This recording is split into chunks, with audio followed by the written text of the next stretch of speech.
If you, like Guts, are asking yourselves, well, what the hell do you do now? Well, the answer is to sit back, bear witness to the end of your journey, and just do it. Subscribe to the New World Review for regular anime and manga content uploaded straight into your YouTube feed, which by and large I guarantee will be more of a happy thing than not. Hello and welcome to the New World Review, your source for everything anime and manga, and today we have an exciting development because after quite a thorough eternity, by which I guess I mean about 3/4 of a year, we have a new Berserk chapter being 360, and to celebrate we are going to go ahead and review it right here, because that's the sort of thing that we do sometimes. And to kick things off, this chapter is entitled Cherry Tree Garden, and it was pretty chill, as I think was to be expected given where things left off. We are still currently residing within the greatest paradise ever showcased within this hellish series, and the bulk of this installment focuses on Schierke and Farnese, mostly, showing off some of those skills to pay the bills, but also just delving into some nice exploration of magic in general. And I will get into that, but I find it very difficult to dive into that side of the chapter, when by far the most standout thing to me was obviously those last few pages with Guts and the Skull Knight. And as we were drawing close to the end of the chapter, I was starting to wonder if we'd see anything from Guts at all. And then when he appeared just swinging his blade, endlessly training, it kind of dawned on me even before he said the words, but exactly what does Guts do now? In regards to his mission for the large majority of the series, it is fairly complete. He was able to protect and ferry Casca to the point where her sanity was restored, and there really isn't anything more he can do to help that whole situation. In fact, by just being around Casca at the moment, Guts is actively making things worse, which is another piece of classic Berserkian tragedy. But then of course, Mr. Skull Knight just rocks up, as he often does, and caps off the chapter by saying that Guts is to simply bear witness to the end of his journey, and that is not always a happy thing, which I thought was a perfect end to the chapter. And that line had a massive impact on me in several different ways. So one way you could think about things would be a huge sigh of relief, since we've been struggling. Well, as readers, some of you have quite potentially been struggling for almost 3 decades now. It certainly hasn't been quite that long for me, but well over a decade. And to hear that at the very least, this Casca mission portion of the story has come to completion is a pretty mammoth thing and very relieving. And on the other hand, it's also incredibly bittersweet, because obviously things have not turned out as many of us would have hoped. Although I think it's more or less how we expected things to play out, ever since the initial warning about Guts' desires not necessarily matching those of Casca. In fact, in some cases things may have played out even better than many of us expected. But then to compound that, there is also a legitimate sense of, wait, is this Berserk coming to an actual end here? Obviously not right here and now, which I need to make clear, but is this signaling the beginning of the end for Berserk? And personally, I don't necessarily think so for an abundance of reasons, but that is the kind of gravity that the words of the Skull Knight possess in this moment. And I think it's pretty amazing that some very simple words of dialogue can hold such power. But as for why Berserk is very unlikely to be ending anytime soon, well, you need look no further than the rest of the chapter, because every character who isn't Guts still has ongoing threads. Casca is obviously entering a new, more conscious phase of her quest to reform her shattered self. Schierke and Farnese have at the very least some new magical quests, with Farnese's in particular being connected to Casca's thread, and even Serpico remains unresolved, because you only see the tiniest bit of him in this chapter, but Miura does make a point to have him appear and say that he is conflicted, which is a very strong sign that he still has more growth to undergo. And not to mention the comparatively newer additions to the party like Magnifico or Roderick, who at the very least seem to exist for maybe some greater narrative purpose than they have currently served, as well as the newer characters who have been introduced in Elfhelm, and I guess I'm specifically referring to Morda, who has been set up as like an actual character here, as opposed to many of the other Coven members who are just miscellaneous students and masters and whatever. Morda though, she is a very unique presence, and even in this chapter there are constant panels cutting back to her reactions, and I just have this sense of why bother setting her up to be something if Berserk is indeed ending sometime soon. But all of that is mostly technical narrative speculation. In reality, Miura can do whatever he wants. And if Berserk were to end in a state like this, then hey, you know what? It's probably the closest possible thing that we would have to a happy ending for this series. And yes, there is also the whole Griffith thing, as always, which I'm very interested in actually, because the thing I always need to remember is the idea that time in Elfhelm moves far slower than the Outer Realms. So depending on how long we end up spending here, who knows how the world would have changed if and when the characters do eventually leave.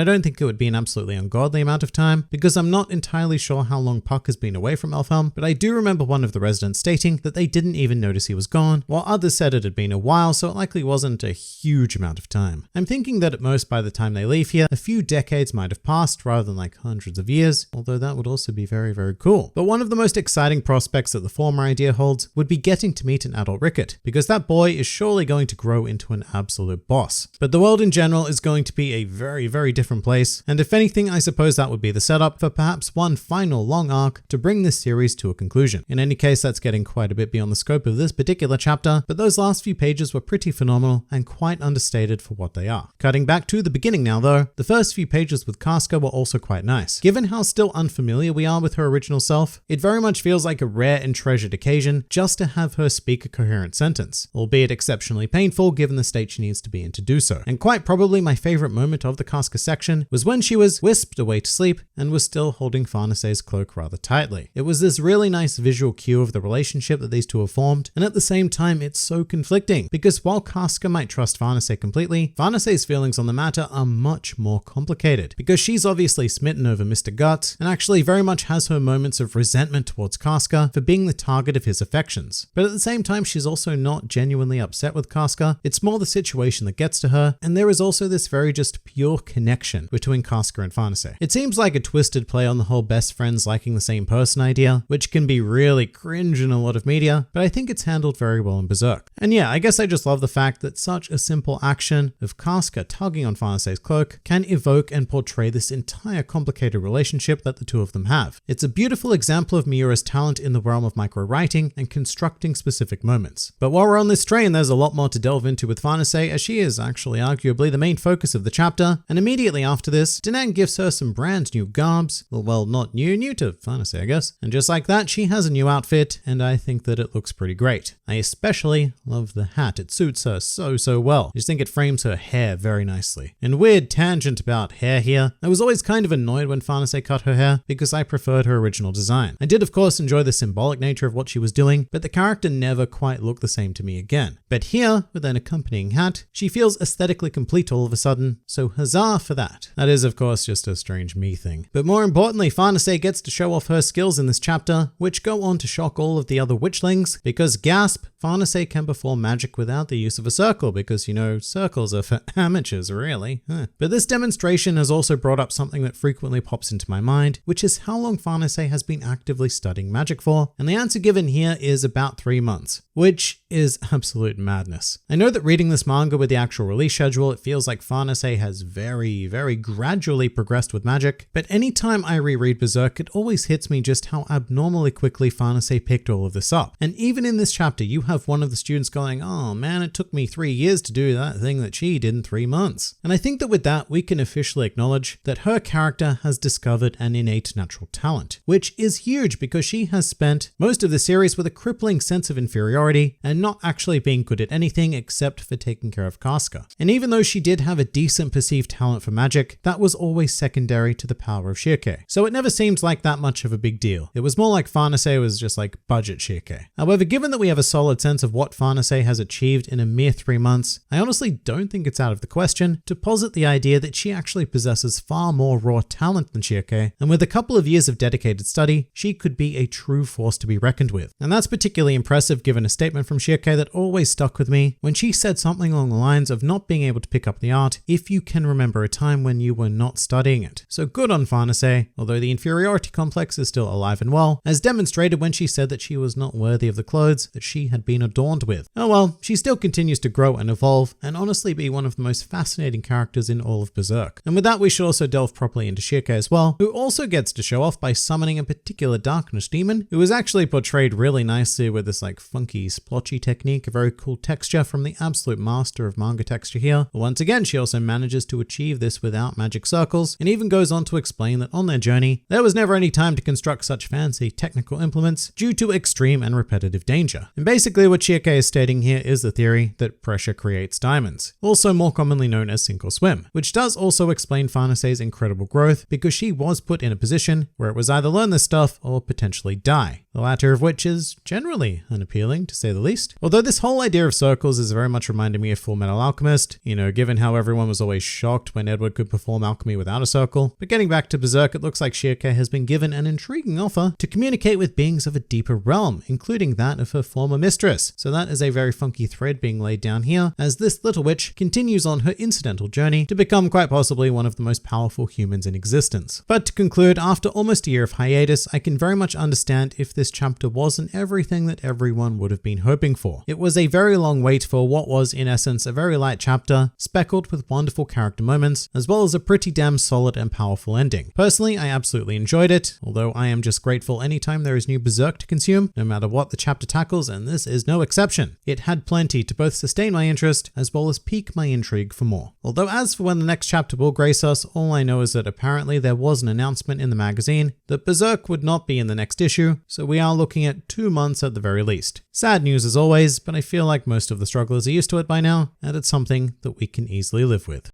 But what do you guys think? Please do leave your thoughts on the chapter in the comments below, or even join my Discord server. And if you're keen for some more anime and manga content, then please do go and check out some of my other videos, or even subscribe to the channel for more potential Berserk goodness delivered straight into your YouTube feed. But for now, this has been the New World Review, and I'll see you next time.